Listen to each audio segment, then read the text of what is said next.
दोस्तों, एक बहुत ही खूबसूरत लड़की ट्रेन में सफ़र कर रही थी और जिस सीट पर वो बैठी थी, जिस पर उसका रिजर्वेशन था, उस पर वो जैसे ही आकर बैठती है और अपना बैग रखती है, उसके बाद वो लेट जाती है और लेटने के बाद कुछ ही समय बाद एक लड़का आता है और उसके सीट पर ही अपना बैग रख देता है और जहाँ पर वो लेटी थी, उसके पैरों की तरफ वो आकर बैठ जाता है।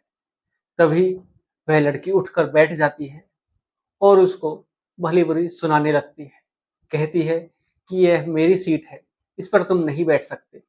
लड़का कहता है कि मैं इसी सीट पर बैठकर जाऊँगा और तुम मेरा कुछ नहीं बिगाड़ सकती। तब वो लड़की और गुस्से में हो जाती है और उसके बाद उस लड़के से बहस करने लगती है कि तुम इस सीट पर नहीं जा सकते, यह मेरी सीट है। तुम कैसे अपना बैग रख सकते हो? तुम कैसे इस पर बैठ सकते हो? और जो आस-पास में जो व्यक्ति बैठे थे, वो भी उस लड़के को भली-बुरी सुनाने लगते हैं। कहते हैं कि अकेली लड़की को देखकर तुम इसके साथ ज़बरदस्ती कर रहे हो, यह इसकी सीट है, इसने अपना रिज़र्वेशन कराया हुआ है, तुम कैसे इस पर जा सकते हो? लड़का कहता है कि मैं इसी सीट पर जाऊँगा और तुम कुछ भी नहीं कर सकते।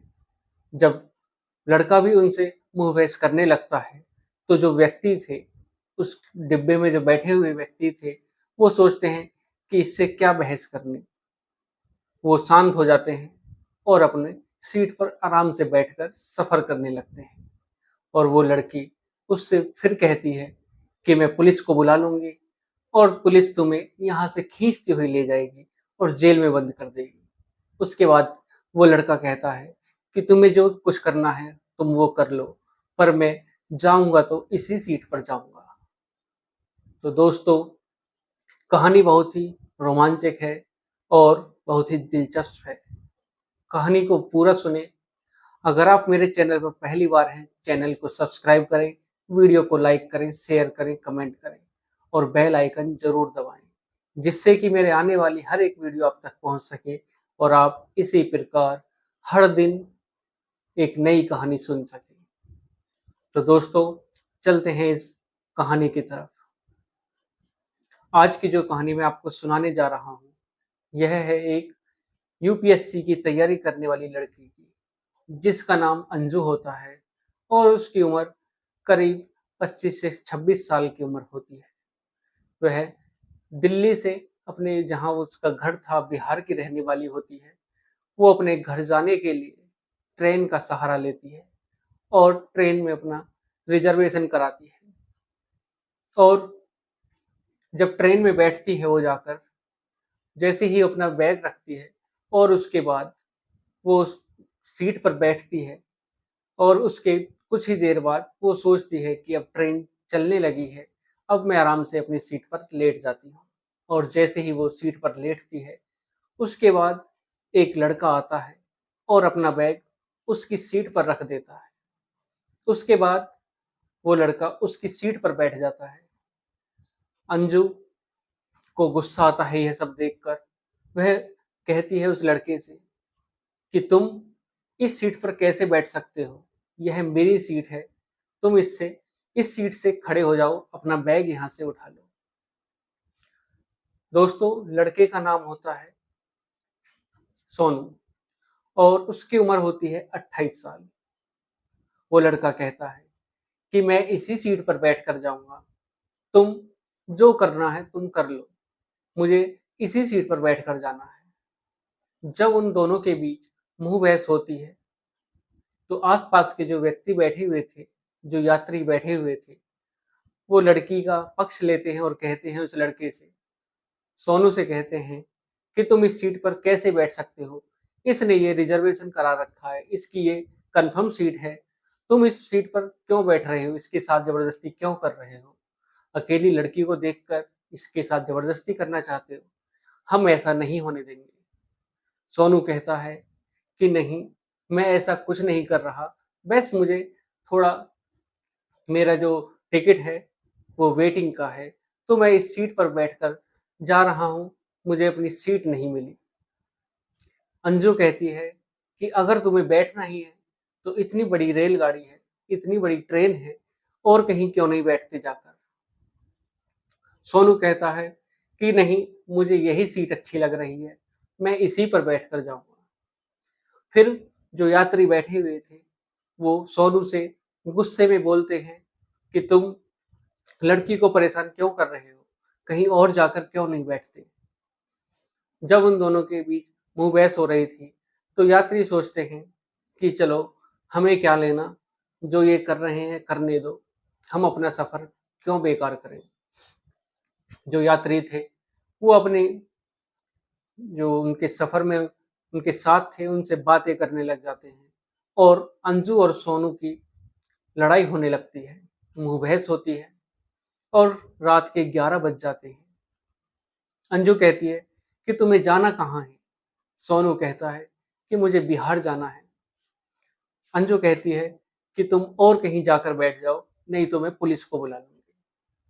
सोनू कहता है कि तुम्हें जो करना है वो कर लो, मुझे नहीं पता, पर मैं इसी सीट पर बैठकर जाऊंगा। रात के 11 बज जाते हैं। अंजू अपनी सीट पर लेट जाती है। उसके बाद जो सोनू बैठा हुआ था उसको पैर मारकर कहती है कि यहाँ से उठ जाओ। सोनू को गुस्सा आता है कि ये मेरे साथ कैसा बिहेव कर रही है और मैं इससे कितने प्यार से बात कर रहा हूँ, मुझे सिर्फ थोड़ी सी सीट ही तो चाहिए अपना बैग रखने के लिए और थोड़ा मुझे बैठने के लिए। अंजू अपनी सीट पर लेट जाती है और उसके बाद वो सोनू जो बैठा हुआ था वो भी उसी सीट पर बैठा रहता है। तभी कुछ ही समय बाद टीटी आता है और वो टिकट चेक करना शुरू कर देता है और जैसे ही उस डिब्बे में वो टिकट चेक करता है, सबके टिकट चेक चेक कर लेता है। उसके बाद अंजू का नंबर आता है। अंजू के पास आने के बाद टीटी कहता है कि अपना टिकट दिखाइए। उसके बाद अंजू अपना बैग देखती है, खोलती है, पर उसको अपना टिकट नहीं मिलता। अंजू कहती है कि सर, यह मेरी कंफर्म सीट है, मैंने रिजर्वेशन कराया हुआ है, शायद मैं अपना टिकट अपने रूम पर ही भूल आई हूँ, अपने घर पर ही भूल आई हूँ। टीटी कहता है कि मुझे इससे कोई मतलब नहीं है, मुझे सिर्फ अपना टिकट दिखाइए। अंजू कहती है कि मैं एक बार और अपना बैग चेक कर लेती हूँ। उसके बाद अंजू आराम से अपना बैग चेक करती है, सारा सामान एक एक करके बाहर निकाल लेती है, पर उसको टिकट नहीं मिलता। टीटी कहता है कि अगर आपके पास टिकट नहीं है तो आप दूसरा टिकट कटवाइए और तभी आप इसमें सफर कर सकती हैं।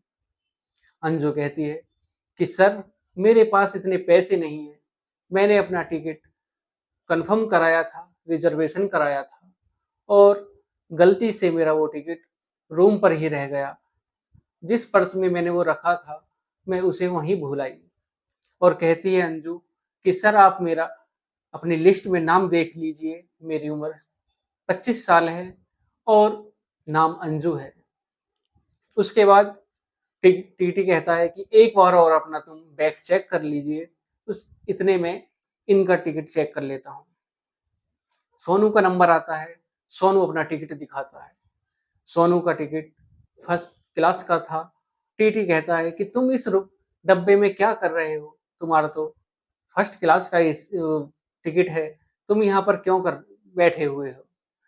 सोनू कहता है कि सर, मेरा वेटिंग में है और वेटिंग वाले डिब्बे में ज़्यादा सीट होती नहीं है, मैं वहाँ किसकी सीट पर बैठता, किसके सहारे वहाँ बैठता। इस मैंने सोचा कि यहाँ बहुत सारे सीटें होती हैं, किसी की न किसी की सीट पर बैठ ही जाऊंगा। टीटी कहता है कि ठीक है। उसके बाद टीटी कहता है अंजू से कि तुम अपना टिकट अगर नहीं दिखा पा रही हो तो अपना टिकट दूसरा कटवा लीजिए। अंजू कहती है कि सर, मेरे पास इतने पैसे नहीं है कि मैं दूसरा टिकट ले लूं, मेरे पास सिर्फ 300 250 300 रुपए बचे हुए हैं। उसके बाद मुझे ट्रेन से उतरकर अपने घर भी जाना है, ऑटो भी लेना है, मैं कैसे करूंगी। उसके बाद सोनू कहता है कि सर, कितने रुपए का टिकट कटेगा। टीटी कहता है कि 1900 रुपए का दूसरा टिकट कटेगा, तभी ये इसमें यात्रा कर सकती हैं, इसमें सफर कर सकती हैं। उसके बाद सोनू कहता है कि सर, आप टिकट काट दीजिए, ये लीजिए पैसे और इनको आप आराम से यात्रा करने दीजिए। टीटी अंजू का टिकट काट देता है, 1900 रुपये ले लेता है और टिकट काट कर अंजू को दे देता है। अंजू टिकट लेने के बाद बहुत ही खुश होती है और उसके बाद सोनू से कहती है कि सॉरी, मैंने आपके लिए इतना भला-बुरा कहा, उसके लिए मैं माफ़ी माँगती हूँ। आप यहीं पर बैठ जाइए, इसी सीट पर बैठ जाइए, जब तक आपकी सीट खाली नहीं हो जाती। और फिर टीटी चला जाता है। उसके बाद अंजू अपनी सीट पर एक तरफ बैठ जाती है और एक तरफ सोनू को कहती है कि तुम इसी सीट पर बैठ जाइए और आराम से यात्रा कीजिए, जब तक आपकी सीट खाली नहीं हो जाती। सोनू भी उसी सीट पर बैठ जाता है और अंजू भी एक एक ही सीट पर दोनों बैठे हुए थे। आधी-आधी सीट पर दोनों बैठ जाते हैं। तभी अंजू अपने बैग से बुक निकालती है यूपीएससी की और उसको पढ़ने लग जाती है। सोनू कहता है कि तुम किस चीज़ की तैयारी कर रही हो?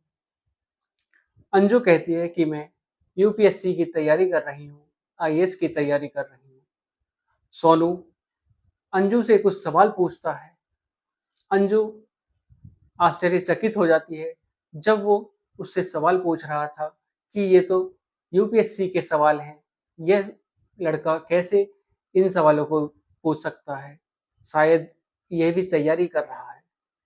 उसके बाद अंजू कुछ सवालों के जवाब दे पाती है और कुछ के नहीं। अंजू कहती है कि आप क्या कर रहे हो? किस चीज़ की तैयारी कर रहे हो? सोनू कहता है कि जिस चीज़ की तुम तैयारी कर रही हो, उसकी तैयारी मैंने करके छोड़ दी है। अंजू कहती है कि तैयारी छोड़ क्यों दी? कैसे डर गए थे क्या तुम? यूपीएससी की तैयारी से नंबर नहीं ला पाए? सोनू कहता है कि नहीं, मेरा नंबर आ चुका था और मैं बिहार में ही नायब तहसीलदार हूँ। उसके बाद अंजू डर जाती है और कहती है कि मैंने तुमसे इतना भला-बुरा कहा, उसके लिए मुझे माफ़ कर दीजिए सर, मैं तुमसे माफ़ी माँगती हूँ।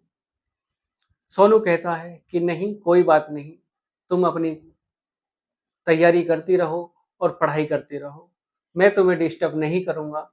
अंजू कहती है कि नहीं, नहीं सर, मुझसे बहुत बड़ी गलती हो गई, मैं तुमको पहचान नहीं पाई, मुझे माफ़ कर दीजिए। सोनू कहता है कि चलो ठीक है, मैंने माफ़ किया, पर तुम जो तैयारी कर रही हो, उसकी तैयारी मैंने काफ़ी समय पहले करके छोड़ दी थी और अब मैं नायब तहसीलदार के पद पर कार्यरत हूँ और तुम भी मेहनत से काम करो, मेहनत से पढ़ाई करो और एक दिन तुम्हें भी सफलता मिलेगी।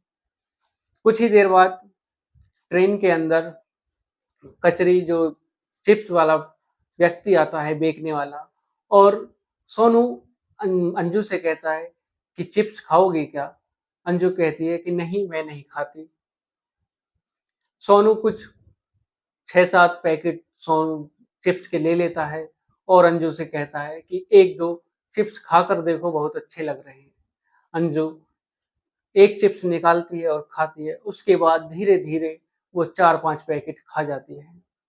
सोनू यह सब देखकर अंदर ही अंदर खुश हो रहा था, मुस्कुरा रहा था और अंजू चिप्स के पैकेट खत्म करती जा रही थी। उसके बाद रात होती है, रात के करीब 2 बज जाते हैं। अंजू अपनी सीट पर लेट जाती है और सोनू से कहती है कि तुम भी इसी सीट पर लेट जाओ और आराम से यात्रा करो। उसके बाद दोनों एक ही सीट पर लेट जाते हैं और फिर धीरे-धीरे सुबह हो जाती है और उसके बाद वो अपना जो मंजिल थी, उस पर पहुँच जाते हैं दोनों और उतरने के बाद वो अंजू कहती है कि सर, मुझे अपना नंबर दे दीजिए, मुझे आपकी हेल्प की ज़रूरत पड़ सकती है। सोनू कहता है कि ठीक है, मेरा नंबर ले लीजिए, अगर आपको किसी भी चीज़ की ज़रूरत हो पढ़ाई में, अगर आपको कहीं भी मेरी ज़रूरत पड़े, तो मुझे कॉन्टैक्ट कीजिए, मैं आपकी ज़रूर सहायता करूँगा। उसके बाद सोनू अपना नंबर अंजू को दे देता है। यह बात 2021 की होती है। उसके बाद दोनों की मोबाइल के ज़रिए, कॉल के ज़रिए बातचीत होती है और उसके बाद धीरे-धीरे एक-दूसरे से मुलाकात भी होती है और फिर धीरे धीरे उन दोनों में प्यार हो जाता है और 2021 में 21 के बाद 2023 में वो दोनों शादी कर लेते हैं। और फिर जो सोनू थे, आईएएस ऑफिसर जो नायब तहसीलदार के पद पर कार्यरत थे, वो अपना ड्यूटी पर अपने कार्यरत लगातार अपनी ड्यूटी देते हैं और अंजू अपनी जो आगे की पढ़ाई थी, तैयारी थी, उसे कंटिन्यू रखती हैं और शादी के बाद दोनों खुश रहते हैं और एक दूसरे से बहुत प्यार करते हैं और उसके बाद दोनों की शादी हो जाती है और उसके बाद फिर दोनों की प्रेम कहानी भी शुरू हो जाती है और अब अपनी ज़िंदगी में दोनों खुशी से अपना जीवन यापन कर रहे हैं और अंजू अपनी पढ़ाई को लगातार कर रही है। तो आज की कहानी आपको कैसी लगी? अगर आपको कहानी अच्छी लगी हो तो वीडियो को लाइक करें, शेयर करें, कमेंट करें और बेल आइकन ज़रूर दबाएँ, जिससे कि मेरे आने वाली हर एक वीडियो आप तक पहुँच सके और आप इसी प्रकार हर एक दिन नई कहानी सुन सकें। नमस्कार।